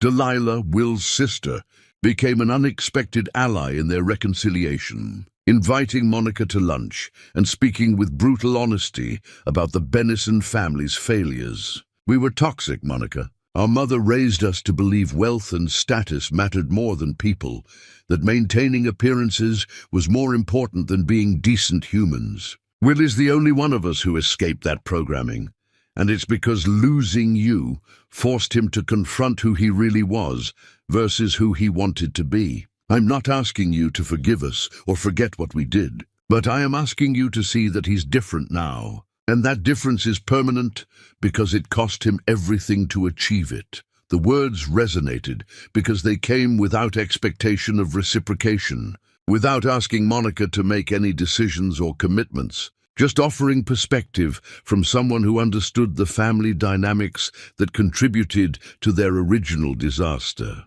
Delilah also shared something that shifted Monica's understanding completely. Their mother, Constance, had established a trust fund in Monica's name before she died, money designated for underprivileged artists that could only be distributed by someone named Monica Albert. It was Constance's attempt at apology from beyond the grave, acknowledgement that she had been wrong and had destroyed something precious through her manipulation. On the anniversary of the night Monica walked out of the Bennison estate, Will sent her a single message that said everything without demanding anything. "I remember exactly what I lost this day years ago. I will spend my life being worthy of the second chance you're giving me." She read those words repeatedly, feeling the weight of them, understanding that time and transformation had created space for something new to grow from old wreckage. That evening, she agreed to meet him at the same restaurant where they had their disastrous blind date, choosing to reclaim that space with new memories. They sat in the same booth, but this time there was no shock or anger, just two people who had loved and lost, and might be finding their way back to each other through patience and determination. They ordered food they actually tasted this time, shared stories that made them laugh, discussed plans for the twins' future with the cooperation of partners rather than the hostility of enemies. When dinner ended, they walked through the city together, not touching but close enough that their arms occasionally brushed, creating small electrical connections that reminded them both of who they used to be while acknowledging who they had become. Will walked her to her car, and before she drove away, she looked at him with an expression he could not quite read, something vulnerable and fierce simultaneously. I still don't know if I can do this, Will. I don't know if I'm brave enough to risk my heart again, to believe that this time will be different, to trust that you won't disappoint me when life gets difficult. But I'm trying, and that's more than I thought I would ever be willing to give. Her honesty was like a gift, painful but precious. Trying is enough. Trying is everything. And I promise that I will meet your trying with my own, that I will prove every single day that this time is different because we're different, because we've both done the hard work of becoming people worthy of the love we want. He stepped back, giving her space to leave, never crowding or pushing, always respecting the boundaries she needed. Monica drove home with her heart racing, her mind spinning with possibilities and fears in equal measure. She found the twins waiting up despite the late hour, both pretending to read but obviously listening for her return. They looked at her expectantly, and she smiled in a way she had not smiled in years, something genuine and unguarded that made them both jump up with excitement. I don't have all the answers yet, and I can't promise everything will work out the way you want. But I'm going to try, really try, to see if your father and I can build something new from all this broken history. No guarantees, no promises I might not be able to keep. Just honest effort to discover if love can survive what we put it through. The words were met with tears and hugs and celebration, and Monica felt like she was finally stepping out of shadows she had been living in for years. Finally, brave enough to believe that some risks were worth taking even when the outcome remained uncertain. That night, she pulled out the wedding photograph she thought she destroyed years ago, the one showing a young couple deliriously happy before life taught them how cruel and complicated love could be. She looked at that girl and did not recognize her anymore, but she also did not want to erase her completely. That girl's optimism had been beaten out of her by trauma and disappointment, but maybe there was space to reclaim some of it without losing the strength she built in the absence of it. Maybe the greatest love stories were not about never falling apart, but about finding the courage to rebuild stronger than before, about choosing each other again with full knowledge of how much it could hurt, and deciding the potential reward was worth the risk. Maybe that was what she and Will were doing. Writing a second chapter that acknowledged the first without being defined by it, creating something new from the ashes of something that burned too hot and too fast to sustain itself. Chapter 10. The Reunion of Equals. The transformation happened slowly over 3 months of carefully built trust and consistently demonstrated change. Monica and Will established routines that became traditions. Sunday dinners where they cooked together and argued affectionately about whose culinary instincts were better. Park visits where they watched the twins play while discussing everything from art to philosophy, to their shared fear of failing each other again. They learned each other as adults with full histories rather than young lovers with only potential. Discovering they liked the people, they had become even more than the people they were before disaster struck. Will proved himself through small moments rather than grand gestures, remembering Monica's favorite coffee order and having it delivered to the gallery on particularly stressful days. Showing up at exhibition openings not as the wealthy patron, but as the supportive partner who understood her work mattered more than his comfort. He learned to navigate her walls, understanding when to push gently and when to give space, treating her strength as something to celebrate rather than challenge or diminish. He never tried to fix her problems or take over her responsibilities, never offered money as a solution to difficulties she needed to solve herself, never acted like his resources made him superior or gave him authority over her decisions. Monica, in turn, learned to lower her defenses enough to let him see her vulnerable moments without feeling weak. She called him when a difficult artist threatened to leave her gallery, not because she needed him to solve the problem, but because she needed someone to listen while she talked through her strategy. She invited him to visit Wildfire during the installation of a major exhibition, letting him see the chaos and creativity of her process, trusting him in her professional sanctuary. She stopped comparing him to the man who hurt her and started seeing him as someone completely new, someone forged through suffering and growth into a better version of himself.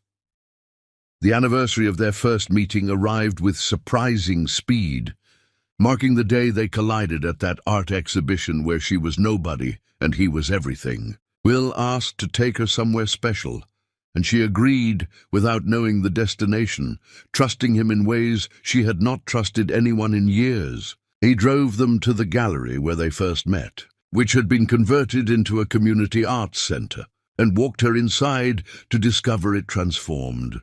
The main exhibition space had been arranged to showcase a private collection of art from every artist Monica had discovered over her years building Wildfire. Pieces on loan from collectors and museums, representing her eye and her instinct for talent. In the center of the room hung Calliope's portrait of their fractured family, the painting that captured who they were before they learned to be whole. Standing beside her daughter's work were Leander and Calliope themselves, dressed formally and grinning with the satisfaction of people who kept an excellent secret.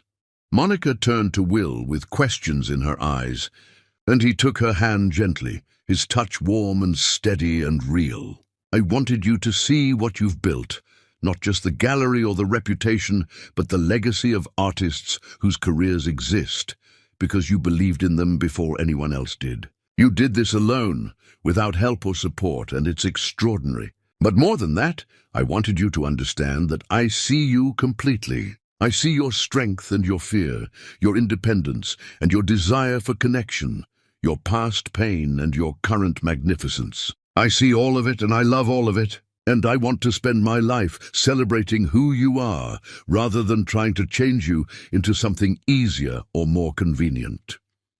He knelt in the center of her professional triumph, surrounded by evidence of everything she accomplished without him, and pulled out a ring he designed himself. The stones represented their journey together. Diamonds for hardness endured, emeralds for growth achieved, rubies for passion that survived everything. "Monica Albert, I am not asking you to take back the woman you were when you married me the first time. That woman was beautiful and hopeful, but she had not yet become the force of nature standing before me now. I'm asking if the woman you are today, the powerful, independent, magnificent woman who built empires and raised brilliant children and turned down 99 men because they did not meet your standards, if that woman might consider building a future with a man who knows he does not deserve her but will spend his life trying to become worthy. Will you marry me again, not as who we were, but as who we've become?" The tears came before Monica could stop them, years of suppressed emotion flooding out in the safety of this moment. She looked at Will, kneeling before her professional accomplishments, humbling himself in the space that represented her independence, asking to be part of her life without trying to take it over or diminish it. She looked at her children, watching with hope radiating from every cell, at the art representing her legacy, at the man who searched for her for years and never stopped believing they deserved a second chance. Yes, the word was simple, but it contained multitudes. Yes to trying again, with full knowledge of how much it could hurt. Yes to building something new rather than trying to resurrect something dead. Yes to vulnerability and trust, and the terrifying possibility of happiness. Yes to the man who became worthy through suffering and transformation. Yes to the family they could be if they were brave enough to try. Will stood and pulled her close, and when they kissed, it felt like coming home and starting a journey simultaneously. Familiar and brand new, comfortable and thrilling. The twins erupted in celebration, rushing to embrace their parents, and the four of them stood together in that gallery, surrounded by art and possibility, no longer fractured, but beginning the hard work of becoming whole. The wedding happened 6 months later, small and intimate with only people who supported their journey. And this time when Monica walked toward Will, she walked as an equal, choosing a partner, rather than a young woman hoping love would be enough. The vows they exchanged were not about forever, but about choosing each other today and tomorrow, and every day after, as long as the choice remained honest. Will promised to honor who she became in his absence, to never ask her to diminish herself, to stand beside her empire rather than trying to shelter her within his. Monica promised to trust him with her heart again, to communicate when fear tempted her to run, to build their future together rather than living in their past. As they kissed, sealing promises forged through suffering, their guests applauded and the twins cried happy tears. Two people who loved and lost and found each other again began the greatest chapter of their lives. Not a fairy tale ending, but something better. A real beginning built on truth and earned through the hardest work either had ever done. When Will whispered in Monica's ear during their first dance, "Thank you for letting me earn my way back," she smiled against his shoulder and whispered back, "Thank you for becoming a man worth returning to," because the greatest love stories were not about never falling apart, but about having the courage to rebuild into something even stronger than before. Thanks for watching!